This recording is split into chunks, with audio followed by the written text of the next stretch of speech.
హెబ్రీయులకు రాసిన పత్రిక 6వ అధ్యాయము. కాబట్టి నిర్జీవ క్రియలను విడిచి మారు మనసు పొందుటయు, దేవుని యందలి విశ్వాసమును, బాప్తిజమును గూర్చి బోధయు, హస్త నిక్షేపణమును, మృతుల పునరుద్ధానమును, నిత్యమైన తీర్పును అను పునాది మరలా వేయక క్రీస్తును గూర్చిన మూలోపదేశము మాని సంపూర్ణ మగుటకు సాగిపోదము. ఇక్కడ మనం ధ్యానించినటువంటి అంశంలో పౌలు గారు, అపోస్తలుడైన పౌలు సంఘానికి వేసిన పునాదిని గూర్చిన విషయాలు, మరి ఆ పునాదికి ఉండవలసినటువంటి స్ట్రాంగ్ స్టోన్స్, రాళ్ళు ఏంటి అనేది, ఒక పునాది అనే మాటను ఇక్కడ వాడాడు. ఏమిటి ఆ పునాది అనేది ఈరోజు మీతో ధ్యానం చేస్తున్నాను. ఆయనగా పరిశుద్ధాత్మ దేవుడు అనగా వాక్యము మన జీవితంలో వెల్లడి తోడనే మనకు దేవుడు దుఃఖాన్ని కలగజేస్తాడో, ఆ దుఃఖాన్ని బట్టి మనం పశ్చాత్తాపపడి మారు మనసు అనుభవాన్ని మనం కలిగి ఉండాలి. ప్రతిదినం మన మనస్సును మరి నూతనంగా మర్చుకోవాలి. రెండవది, దృశ్యమైనది కాక అదృశ్యమైన వాటిని చూసే విశ్వాసాన్ని మనము కలిగి ఉండాలి. మూడవది, బాప్తిసములో గూర్చిన బోధ అనగా బైబిల్ వాక్యములో మనకు ఏదైతే బోధించబడుతున్నదో ఆ బాప్తిసమును గూర్చిన బోధ యందు మనము స్థిరపరచబడిన వారంగా ఉండాలి. ఇంకా మూడిటిని ఈరోజు మీ ముందు పెడతాను. నాలుగవ మరొక పునాది వేయబడినటువంటి మరొక రాయి ఏంటంటే హస్త నిక్షేపములను కూర్చిన బోధ. హస్త నిక్షేపణ అంటే దాని యొక్క అర్థం ఏంటంటే తల మీద చేతులు ఉంచడం, హస్తమును ఉంచడం అనగా వ్యక్తుల మీద, ప్రజల మీద, విశ్వాసుల మీద. ఇది దైవ సేవకునకు, సంఘంలో అభిషక్తునకు సంబంధించబడిన వాడుతున్నటువంటి మాట. సంఘములో హస్త నిక్షేపమును గూర్చిన బోధ, దాని గురించిన వివరణ, దాని గురించినటువంటి ప్రత్యేకమైన పునాది మీలో ఉంచబడాలి. చేతులు ఉంచడం అనేది ఒక సంఘంలో ఒక అద్భుతమైన మాట. దీని మీద కొంతమందికి అవగాహన ఉండొచ్చు, అవగాహన లేకపోవచ్చు. మరి ముఖ్యంగా సంఘములో నూతనంగా వస్తున్న వారు దీని గురించిన ఒక ప్రత్యేకమైన అవగాహన మనకు కావాలి.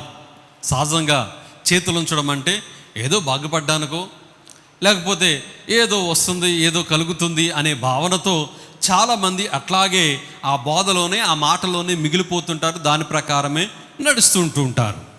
అయితే చేతులు ఉంచడము అనేది ఈ సంఘంలో ఉన్నటువంటి వ్యక్తులు చేసే పని కాదు. సంఘంలో ఉన్నటువంటి విశ్వాసులు చేసే పని ఎంత మాత్రము కాదు. ఇది దేవుని అభిషక్తుడైనటువంటి దేవుని సేవకుడు చేయవలసినటువంటి పని మాత్రమే. హస్త నిక్షేపముల ద్వారా దేవుడు విశ్వాసులకు, సంఘానికి ఇచ్చే మేలులేమిటి, ఆశీర్వాదాలేమిటి అనేది మనం ధ్యానం చేసినట్లయితే, మొట్టమొదట ప్రభువారు అపోస్తలులకు చెప్పారు. ఏమని చెప్పారంటే, ఎవరైనా రోగులుగా ఉంటే వారి మీద చేతులుంచండి, వారి మీద చేతులుంచి ప్రార్థన చేయండి. మార్కు రాసిన సువార్త 16వ అధ్యాయము 18వ వచనం. పాములను ఎత్తి పట్టుకొందురు, మరణకన్నమైనది ఏదియు త్రాగినను అది వారికి హాని చేయదు. రోగుల మీద చేతులుంచినప్పుడు వారు స్వస్థత నొందుదురు. ఇక్కడ యేసు ప్రభువారు ఆయన ఆరోహణమవుతున్నటువంటి సమయంలో అపోస్తలు అనబడినటువంటి శిష్యులందరినీ కూడా పిలిచిన తర్వాత వారికి కొన్ని అధికారాలు ఇస్తున్నాడు దేవుడు.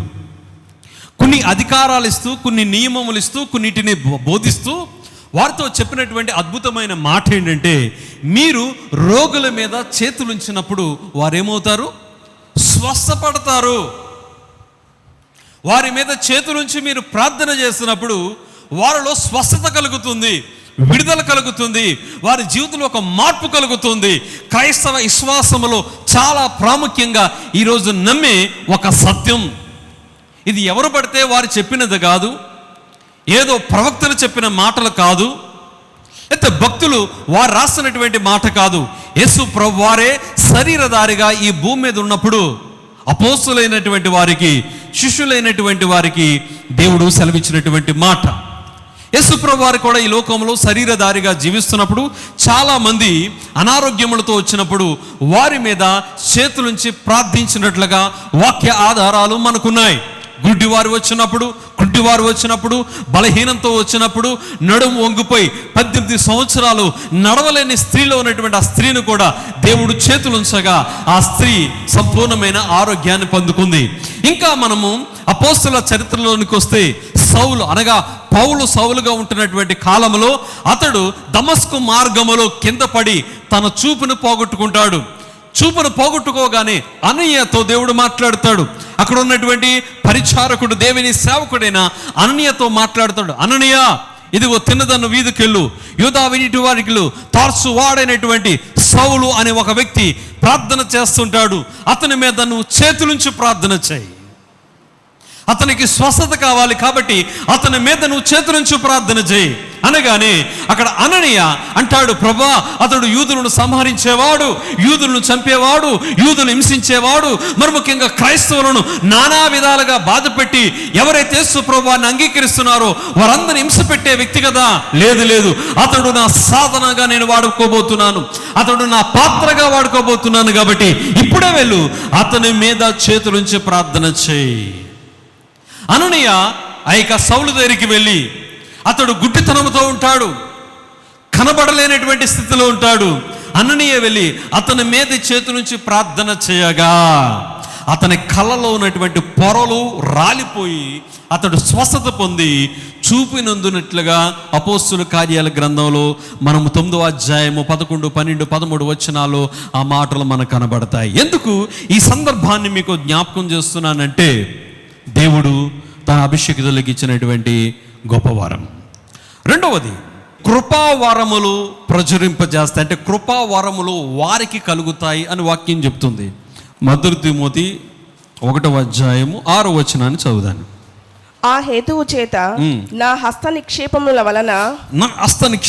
వలన నీకు కలిగిన దేవుని కృపావరము ప్రజ్వలింప చేయవలెనని నీకు జ్ఞాపకము చేయుచున్నాను.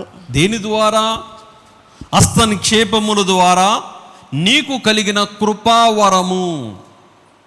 దేని ద్వారా కలిగినదని వాక్యం రాయబడుతుంది? హస్త నిక్షేపముల ద్వారా అనగా హస్తమును ఉంచడం ద్వారా, చేతులు ఉంచడం ద్వారా సంఘములో దేవుడిచ్చే మరొక ఆశీర్వాదం ఏమిటంటే కృపావరము వారి జీవితంలో అనుభవిస్తారు.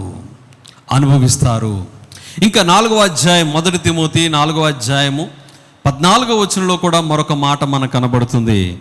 4:14 వచనంలో, పెద్దలు హస్త నిక్షేపములు వేయగా ప్రవచన మూలమున నీకు అనుగ్రహించబడినది నీలో ఉన్న వరమును అలక్ష్యమును చేయకము. రైట్.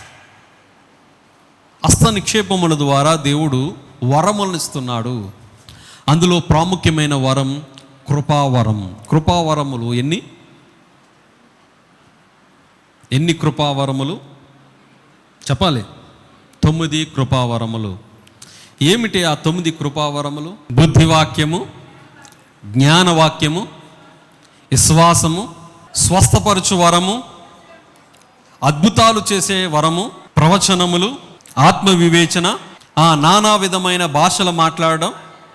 రైట్, భాషలకు అర్థం చెప్పడం. కూర్చోమ్మ, చప్పలు కొట్టండి అందరూ. ఇవి ఎలా వస్తాయి?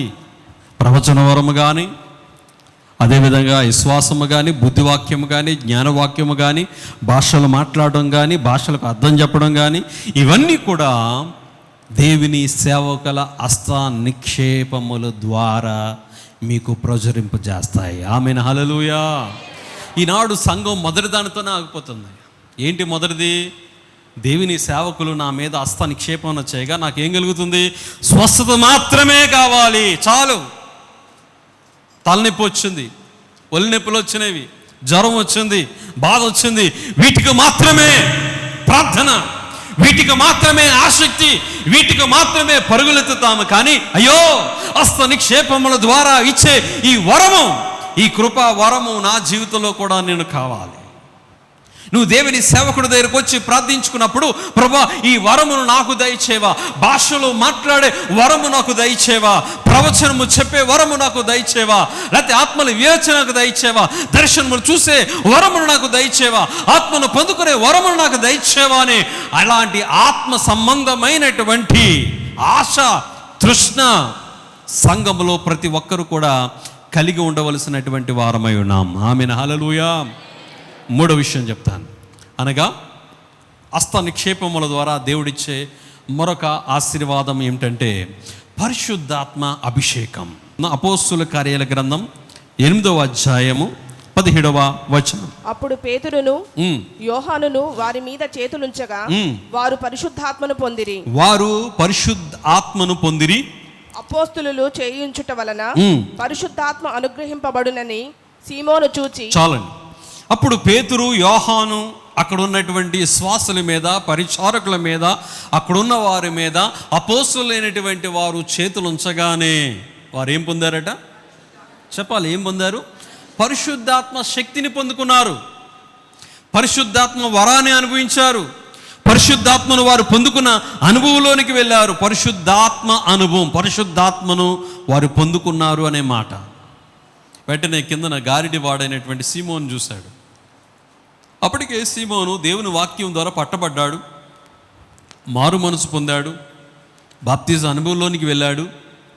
అయితే వారు చేతులుంచినప్పుడు పరిశుద్ధాత్మ శక్తిని పొందుకుంటున్నారు. పరిశుద్ధాత్మ రాగానే నానా విధమైన భాషలు మాట్లాడుతున్నారు. పరిశుద్ధాత్మ రాగానే వారు దర్శనాలు చూస్తున్నారు. పరిశుద్ధాత్మ రాగానే ప్రవచనాలు చెప్తున్నారు. పరిశుద్ధాత్మ రాగానే దేవుని కార్యాలు అనుభవిస్తున్నారు.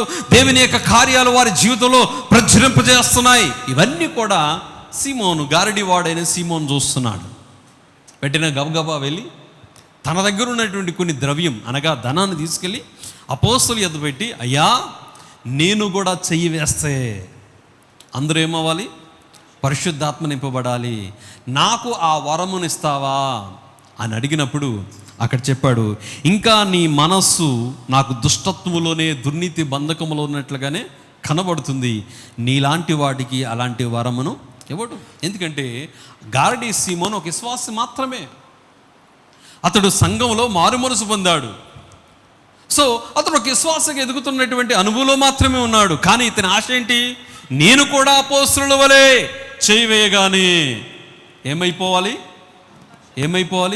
పరిశుద్ధాత్మ వరాన్ని నేను పొందుకోవాలి, అందరూ పొందుకోవాలి.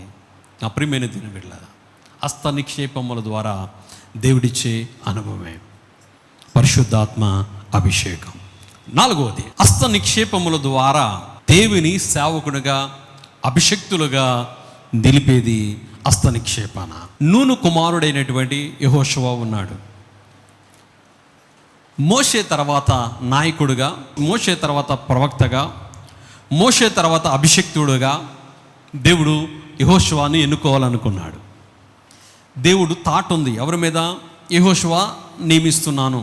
అయితే ఇక్కడ అద్భుతమైన మాట ఏంటంటే, దేవుడు ఇదిగో నేను యెహోషువ నియమిస్తున్నానని సమాజంలో ఆయన చెప్పడమే కాదు, కానీ దానిని నిరూపించడానికి, ఒక ఒడంబడిక వారి మధ్యగా చూపించడానికి మోషేతో మాట్లాడుతున్నటువంటి మాస్టర్ ఏంటంటే, ఒకసారి చదవండి వాక్యం, సంఖ్యాకాండము 27వ అధ్యాయం 18వ వచనం నుంచి చదువుదామా.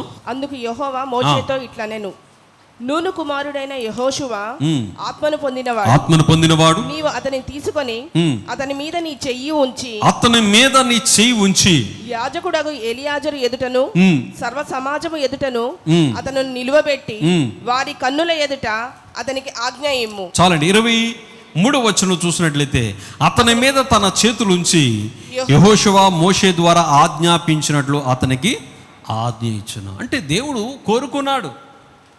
అంటే ఒక వ్యక్తి అభిషక్తుడుగా నియమించబడాలంటే, ఒక వ్యక్తి సేవకుడిగా నియమించబడాలంటే, ఒకప్పుడు ఒక వ్యక్తి పరిచారకుడిగా నియమించబడాలంటే హస్త నిక్షేపమును ద్వారా ఆ వ్యక్తి పరిచర్య భారములోనికి వెళ్తాడు, లేకపోతే ప్రాముఖ్యంగా దేవుని సేవకుడిగా అభిషేకాన్ని పొందుకుంటాడు అనేది చాలా ప్రాముఖ్యమైన విషయం.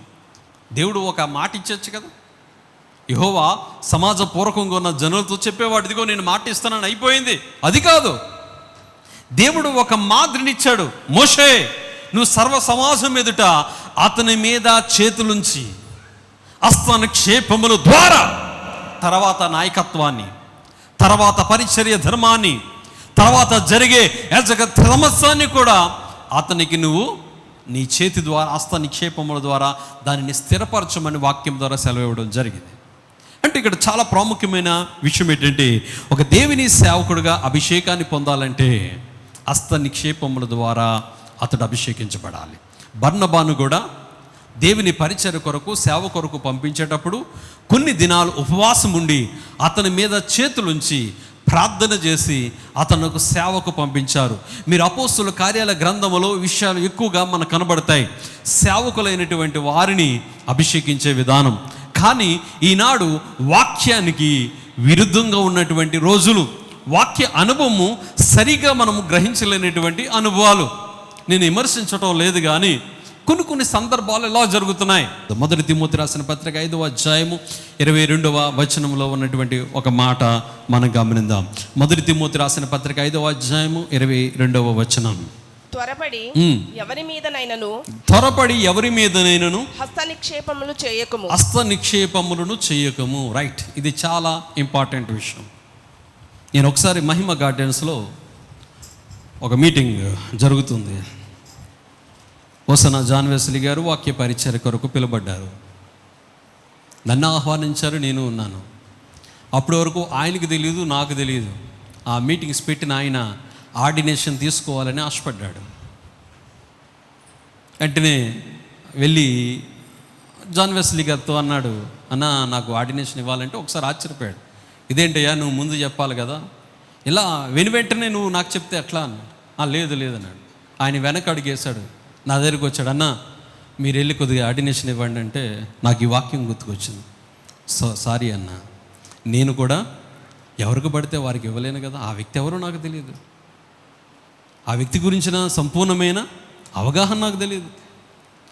ఆయన సంఘంలో నుంచి వెళ్ళినవాడు కాదు, లేకపోతే మా సంస్థలో ఉన్నటువంటి వ్యక్తి కాదు, అయితే మా సంస్థకు సంబంధించిన వాడు కాదు, మా ఈసేలో ఎప్పుడు కూడా అతను చూడనటువంటి వాడు కాదు. మరి ఎట్లా అతనికి నేను ఇవ్వగలను? సారీ. ఇలాంటి సందర్భాలు అనేక సందర్భాలు మాకు కూడా కలుగుతుంటాయి. చెప్పరు, చేయరు. సడన్ తర్వాత ఆయిల్ బాటిల్ తీసుకొస్తారు, అది తీసుకొస్తారు, మమ్మల్ని అభిషేకించండి అంటారు. అందుకే ఈ వాక్యము దేవుని సెలవిచ్చాడు, జాగ్రత్త, దాని యొక్క తీర్పు నీ మీద ఉంటుందని గ్రహించండి.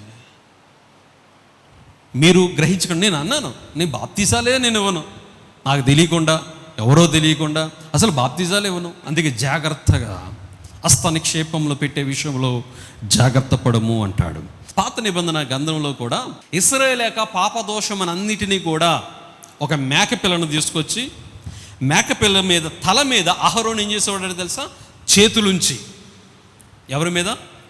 మేకపిల్ల మీద అహరోను చేతులుంచి ప్రార్థన చేసేవాడ. ఓ దేవా, ఈ ఇశ్రాయేలు ప్రజల యొక్క దోషములు, పాపములు, అతిక్రమములు అన్నీ కూడా ఒక యాజకుడుగా హస్త నిక్షేపముల ద్వారా ఈ మేకపిల్ల మీద చేతులుంచి దానిని నేను ఈ అరణ్యంలోనికి పంపించేస్తున్నాను అని పంపించేవారు. ఇది ప్రతి ఏటా ఆ యొక్క ఆవరణంలో లేకపోతే ఆ సమాజంలో జరిగే ఒక సంఘటన. మీరు ఇంటికి వెళ్ళిన తర్వాత దాన్ని నోట్ చేసుకొని లేవియాకాండము 16వ అధ్యాయము 21వ వచనములో ఆ మాటలు మనకు కనబడతాయి. ఆ తర్వాత యేసు ప్రభువే ఆయన లోకానికి వచ్చి తన పాపాన్ని, మన పాపాన్ని, మన భారాన్ని, మన దోషాన్ని అన్నిటినీ కూడా ఆయన తన మీద వేసుకొని మోసుకున్నాడు. తద్వారా దేవుళ్ళు మహిమ పొందాడు. రైట్, ఇక్కడ 4వ పునాది రాయి ఏంటంటే సంఘంలో హస్త నిక్షేపమున. హస్త నిక్షేపముల ద్వారా కలిగే దీవెనలు, ఆశీర్వాదాలు ఎన్నో.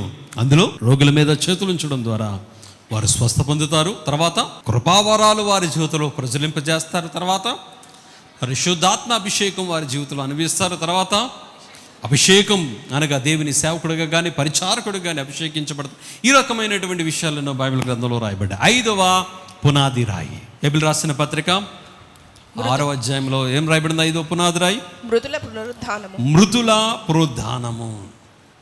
ఏంటట? మృతుల పునరుద్ధానం. దీని గురించిన సంపూర్ణమైన అవగాహన. ఈరోజు మనకు ఒక నిరీక్షణ ఉంది. ఏంటి నిరీక్షణ అంటే, యేసు ప్రభువారు ఎలాగూ మరణాన్ని గెలిచి తిరిగి లేచారో ప్రతి వ్యక్తికి కూడా, యేసు ప్రభువును విశ్వసించిన ప్రతి వాడు కూడా మృతుల పునరుద్ధానము ఉన్నది. 1 కొరింథీ 15వ అధ్యాయము 20వ వచనం. ఇప్పుడైతే నిద్రించిన వారిలో ప్రథమ ఫలముగా క్రీస్తు మృతులలో నుండి లేపబడి ఉన్నాడు. మనుష్యుని ద్వారా మరణము వచ్చెను గనుక మనుషుని ద్వారానే మృతుల పునరుద్ధానము కలుగును. మృతుల పునరుద్ధానమును కలిగెను. 23వ వచనం. ప్రతి వాడును తన తన వరసలోనే బ్రతికింపబడును. ప్రథమ ఫలము క్రీస్తు, తరువాత క్రీస్తు వచ్చినప్పుడు ఆయన వారు బ్రతికింపబడుదురు. క్రైస్తవ నిరీక్షణ. ఇంకొక వాక్యాన్ని కూడా ఆధారం చూపిస్తాను. 1 దశలోని రాసిన పత్రిక 4వ అధ్యాయము 16వ వచనం. ఆర్భాటముతోను ప్రధాన దూత శబ్దముతోను దేవుని బూరతోను పరలోకము నుండి ప్రభువు దిగి వచ్చును. క్రీస్తు నందు మృతులైన వారు మొదట లేతురు, తిరిగి లేపబడతారు. మృతుల పునరుద్ధానం ఉంది. క్రైస్తవ విశ్వాసంలో క్రైస్తవుడు మరణించగానే మనం ఏం చేస్తాం? సమాధి చేస్తాం. సమాధి అంటే మట్టిలో పూడుస్తాం, అంతేగాని దేహాన్ని కాల్చాం, బూడిద చేయం. మనకొక నిరీక్షణ. కారణం ఏంటంటే మరలా క్రీస్తు తన పరిశుద్ధులను అనగా ఆత్మలను వెంటబట్టుకుని వచ్చినప్పుడు మన్నైనది వెనకటి వలె తిరిగి మంటిలోనికి దేహం మారుతుంది. ఆ మన్నైనటువంటి దేహమును మరలా మహిమ శరీరాలుగా మనము ధరించుకుంటాం. అయితే దేవుని యొక్క వాక్యంలో మనకు రాయబడింది ఏంటంటే వారు తిరిగి పునరుద్ధానుడై లేపబడతారు. వారి ఆత్మలు తిరిగి పునరుద్ధానమై తిరిగి వస్తారు. అనగా మరణించిన వాడు విశ్రాంతిలో ఉంటాడు. విశ్రాంతిలో ఉంచబడిన వారు యేసుక్రీస్తు రాకడతో పాటు ఆత్మలు ఈ భూలోకంలోనికి వస్తాయి. అనగా మొట్టమొదట క్రీస్తు నందు మృతులైన వారు మొదట లేస్తారు. ఆ మీదట సజీవులమైన మనము ఎత్తబడతాం.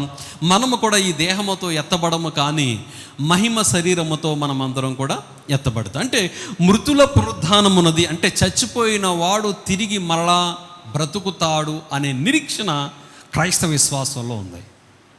అంటే ఇదే దేహం చాలామందికి ఒక డౌట్ రావాలి. ఎముకలు ఎటుపోయినవో, శరీరం ఎటుపోయిందో, అవి ఎటుపోయినవో ఎలా లేస్తారు? ఇది ఒక పెద్ద ప్రశ్న మనలో ఎప్పుడు కూడా ఉంటుంది. దేవునికి వాక్యం మన్నైనది తిరిగి లేపబడుతుంది. దేవునికి స్తోత్రం, హల్లెలూయా. అదినాని యెహెజ్కేలు ఒక లోయలో ఎముకలు అన్నీ కూడా చల్లాచెదరై ఉంటుండగా దేవుని ఆత్మ చేత ఒక స్వరము పలకగా ఆ లోయలో ఉన్నటువంటి ఎముకలన్నీ కూడా ఒకదాని వెంట ఒకటి కలుసుకుని దాని మీద నరములను చర్మమును అనగా మాంసమును చర్మమును కప్పగా దేవుడు జీవవాయువును ఉదగానే అవన్నీ కూడా జీవాత్మనే తిరిగి లేచాయి. కాబట్టి మృతుల పునరుద్ధానములో ఉన్నటువంటి శక్తి చాలా అద్భుతమైనటువంటి మాట. అంటే దీని గురించి చెప్పాలంటే ఏదో ఒక 2-3 నిమిషాల్లో నేను చెప్పేస్తా, దీని గురించి పరిపూర్ణమైనటువంటి అవగాహన మీకు ఉండదు. సో కాబట్టి చాలా పర్యాయాలు అనగా జ్ఞాపకార్థ కూడికలో తప్పనిసరిగా విషయాన్ని ప్రస్తావించకుండా ఏ రోజు మనకు ఉండదు. అందుకే పౌలు గారు ఒక మాట ఏమంటారంటే, నిద్రించుచున్న వారిని గూర్చి దుఃఖపడకుండా నిమిత్తము. మనకంటే ముందు కాలం చేసిన వారు చనిపోయారు. నీ బంధువులు కావచ్చు, నీ భర్త కావచ్చు, నీ పిల్లలు కావచ్చు, నీ తల్లిదండ్రులు కావచ్చు, చనిపోయిన వారు ఉన్నారు. మరలా నువ్వు వారిని చూస్తావు, వారిని కలుసుకుంటావు అనే నిరీక్షణ ఉంది. మృతుల పునరుద్ధానం మనకు ఉందన్నది మనం నిరీక్షిస్తున్నాం. అందుకే క్రైస్తవ మరణము అది అంతము కాదు, అది ఆరంభం. క్రైస్తవ మరణం అది చివరి శత్రువే మానవునికి, కానీ అది దేవునికి మిత్రునిగా మారుస్తుంది. చనిపోయిన తర్వాత మానవునికి ఒక జీవం ఉన్నది అనేది ప్రతి ఒక్కరు కూడా గ్రహించాలి. చాలామంది అంటుంటారు కదా, చచ్చిపోయిన తర్వాత నువ్వు ఎడకెళ్తా అంటే, చచ్చిపోయిన తర్వాత నేను ఎడకెళ్తా నాకేం తెలుసు, అంత అవసరమా నాకు, నేను బ్రతికున్నంతకాలం ఎలా బ్రతికాను అనేది కావాలని ఆలోచించేవారు ఈరోజు చాలామంది ఉంటారు. కానీ ఒక క్రైస్తవుడు మాత్రమే నాకు ఒక జీవం ఉన్నది, నాకు ఒక నిరీక్షణ ఉన్నది, మృతుల పునరుద్ధానం మరలా ఉన్నదని ఒక నిరీక్షణతో ఎదురు చూడగలిగిన వాడు ఒక క్రైస్తవ విశ్వాసి మాత్రమే. సో కాబట్టి మృతుల పునరుద్ధానమును గూర్చిన బోధ ప్రతి ఒక్కరిలో కూడా ఒక పునాది రాయిగా వేయబడాలి. నీ జీవితం అల్పమైనది కాదు, నీ జీవితం చాలా విలువైనదని నువ్వు గ్రహించాలి. ఈ లోకంలో ఈ మరణముతో నీ జీవితం అంతమైపోయిందని నువ్వు అనుకోవద్దు. మరలా క్రీస్తుతో పాటు మరలా నీవు తిరిగి లేపబడతావు అనే అనుభవంలోనికి నువ్వు వెళుతున్నావని నువ్వు నిరీక్షించవలసిన వారమై ఉన్నాం. రైట్, ఇది 5వ పునాది రాయి. ఇంకా 6వ పునాది రాయి, ఆఖరిది ఏంటండి? నిత్యమైన తీర్పు. నిత్యమైన తీర్పు. తీర్పు ఉంది అని గ్రహించాలి. ఈ భూమి మీద బ్రతికినంత కాలం మనం ఒక విషయంలో జాగ్రత్త పడాలి. ఏంటి జాగ్రత్త పడవలసింది? దేనికి జాగ్రత్త పడాలంటే ప్రతి దానికి తీర్పు ఉంటుంది. ఏముంటుంది? తీర్పు ఉంటుంది. 1 పేతురు 1:17 చదవండి. పక్షపాతము లేకుండా క్రియలను బట్టి ప్రతి వానిని తీర్పు తీర్చువాడు తండ్రి అని మీరు ఆయనను ప్రార్థన చేయుచున్నారు గనుక మీరు పరదేశులై ఉన్నంత కాలము భయముతో గడపండి. పక్షపాతము లేకుండా క్రియలను బట్టి ప్రతి వానికి తీర్పు తీర్చుగలగా తండ్రి మనకున్నాడు. మనకు ఒక తండ్రి ఉన్నాడు. ఆ తండ్రి ఎవరంటే తీర్పు తీర్చే తండ్రి, తీర్పును తీర్చేవాడు. అంటే ఈ భూమి మీద ఉన్న ప్రతి వ్యక్తికి కూడా ఒక తీర్పు ఉంటుంది. నువ్వు బ్రతుకుకు ఒక తీర్పు ఉంటుంది.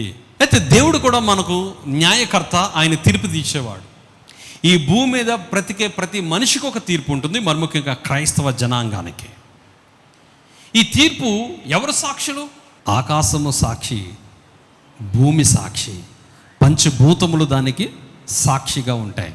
దేవునికి స్తోత్రం, హల్లెలూయా. నువ్వు ఎవరిని మోసగించగలవు? మనుషులను మోసగించగలగాలి, కానీ దేవుని కానీ దేవుడు సృష్టించినటువంటి సృష్టిని మోసగించలేం, మోసం చేయలేం.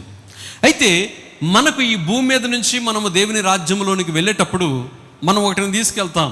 2 కొరింథీ రాసిన పత్రిక 5:10 రాయబడింది, ఈ దేహముతో చేసిన క్రియలు అవి మంచివైనను సరే చెడ్డవైనను సరే అవి క్రీస్తు న్యాయ తీర్పు అనగా న్యాయ సింహాసనం ఎదుట వాటిని మనము ఆధారపడుతుంది. అంటే ఈ దేహంతో చేసిన క్రియలు ఉంటాయి కదా, ఏంటి ఆ క్రియలు?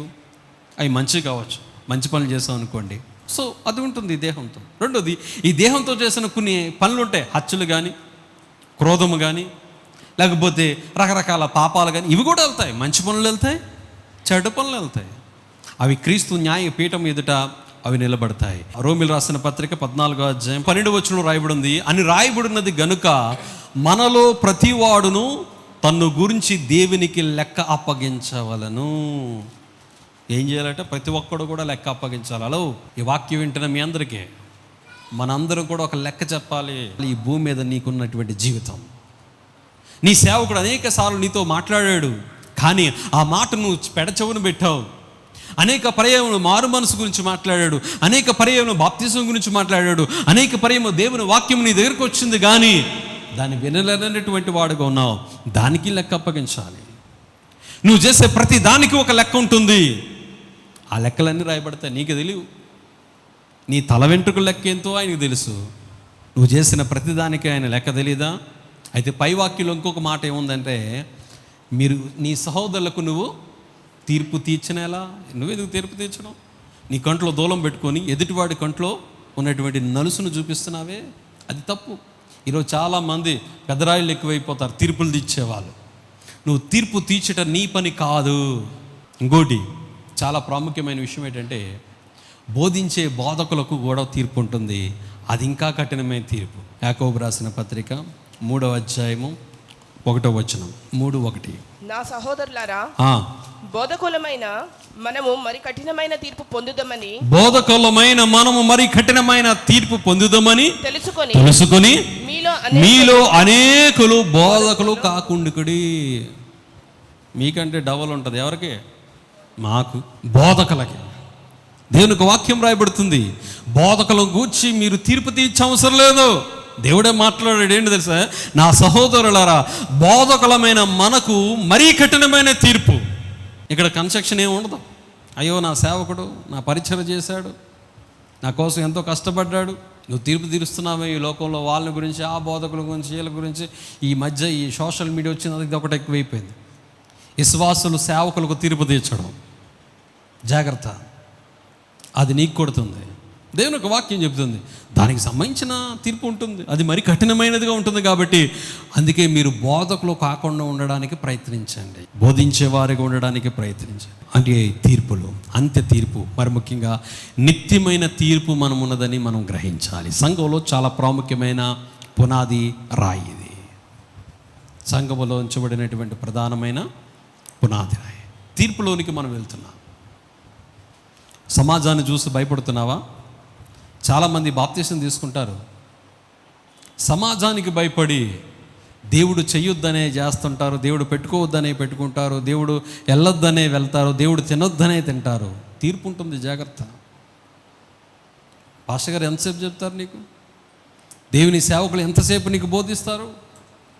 నీ మనస్సాక్షి నీకు బోధిస్తున్నప్పుడు, దేవుని వాక్యం మనస్సాక్షిగా నీకు బోధిస్తున్నప్పుడు దానికి లోబడు. సమాజంలోనూ మనుషులను చూసో భయపడుతున్నావా? జాగ్రత్త, తీర్పు ఉంది. ఈ లోకంలో ఉన్నటువంటి మనుషులను చూసి భయపడుతూ వారికి అనుకూలంగా ఉండాలి, వారిని సంతోషపరచగవారిగా ఉండాలని నువ్వు ప్రయత్నం చేస్తున్నావా? జాగ్రత్త, నీకు ఒక తీర్పు ఉంది. ఆ తీర్పును గ్రహించు. నువ్వు వాక్యం వింటున్నటువంటి బిడ్డవు, నువ్వు విశ్వాసివి, నువ్వు దేవుని చేత ఏర్పాటు చేయబడిన దానవు, దేవుని చేత ఏర్పాటు చేయబడిన వారు. మనలో నివసిస్తున్నది క్రీస్తు నివసిస్తున్నాడు, మనలో జీవిస్తున్నది క్రీస్తు జీవిస్తున్నాడు, మనలో ఉన్నది జీవవాక్యం మనలో ఉన్నది. కాబట్టి జీవవాక్యం మనలో ఉంది కాబట్టి మనం జీవం కలిగిన వారంగా ఉండాలి, కానీ అపవిత్రులుగా మనం ఉండకూడదు. అపవిత్రమైన వాటి యందు మనం పాలు పంపులు పొందకూడదు, వారి వలె నడవకూడదు, వారి వలె మనం జీవించకూడదు. కఠినమైన తీర్పు ఉంది. 3 పునాదురాలు ఈరోజు చెప్పాను. మొట్టమొదటిది, మూడవది, నాలుగవది ఏంటి? హస్త నిక్షేపముల ద్వారా సంఘానికి ఇచ్చే ఆశీర్వాదాలు. తర్వాత మృతుల పునరుద్ధానం. సంఘములో నమ్మిన ప్రతి వ్యక్తి జీవితంలో కూడా మృతుల పునరుద్ధానం ఉన్నది. 6, నిత్యమైన తీర్పు ఒకటి ఉన్నదని గ్రహించి దాని కొరకు జాగ్రత్త పడ్డాం. ఆయన రాకడ అతి సమీపంగా ఉంది. ప్రస్తుత పరిస్థితులు చూస్తుంటే ఆయన రాకడ అతి సమీపంగా ఉన్నది, అతి సమీపంగా. ఇంకెంతకాలం నీ జీవితాన్ని వృధా చేస్తావు? ఈ పునాదురాలు నీ జీవితంలో నాటబడును గాక, నీ ఆత్మీయ జీవితంలో నాటబడును గాక. ఆ రీతిగా మనం జీవిస్తూ క్రీస్తులో పాలుభారంగా ఆయన రాకడలో మనందరం కూడా ఎత్తబడాలి. ఆయన రాకడ ఇప్పుడే వస్తే, ప్రభా నిన్ను సిద్ధం, నేను ఎత్తబడ్డానికి, నీ రాజ్యంలోనికి నేను చేరడానికి సిద్ధం అని సిద్ధపడి ఉన్నావా? ఇంకా సిద్ధపాటు లేకపోతే ఇదే మిక్కిలి అనుకూల సమయం, ఇదే రక్షణ దినం, ఇదే దేవుడు నీకు ఇచ్చిన అవకాశం. దేవుడి మాటలు మన వీటిలో దీవించును గాక.